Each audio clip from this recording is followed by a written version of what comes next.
abantu bari kurya umunyu mu rwego rwo hejuru. Ni matumizi ya chumvi kwa hali ya juu. Ubu biragoye. Ni hatari sana. Ahantu hari umunyu utera ingorane ni hane. Chumvi inashambulia sehemu nne. Umunyu utera ingorane mu mpyiko. Chumvi inashambulia figo. Umunyu utera ingorane ku mutima. Chumvi inashambulia moyo. Umunyu utera ingorane umwijima. Chumvi inashambulia ini. Umunyu utera ingorane imitsi. Chumvi inashambulia mishipa. Kandi abantu, na hivyo watu bamwe bawurya bawutetse, wengine wanakula baada ya kupika, abandi bamuminjira kujya kurya ari mubisi, wengine wananyunyizia juu ya chakula. Abantu benshi cyane umunyu baguye nabi. Watu wengi sana chumvi ni hatarisha sana. Avuze ngo laisser augmenter le risque de souffrance et d'hypertension.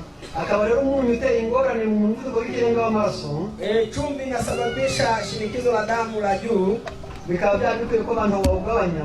Watu wanatakiwa kupunguza chumvi. Abawugabanya kuri 25%.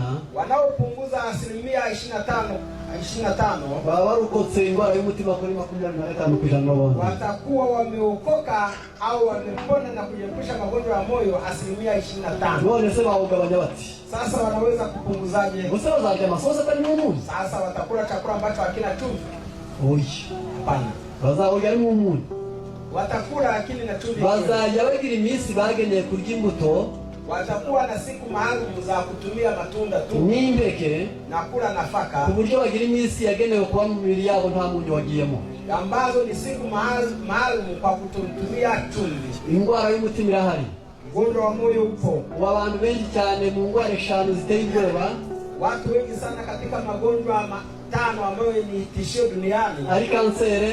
Kuna kansa, hari umuvuduko w'ikirenga w'umutima, kuna shinikizo la damu, hari ibibyimba byo mu mutwe, kuna uvimbe kichwani, hari diabete, kuna kisukari. Izo ni indwara zimehisi nabi. Hayo ni magonjwa ambayo ni tishio duniani. Umunyu rero usabwa kuba ku rugero. Lazima chumvi iwe kwa kiwango kinachotakiwa.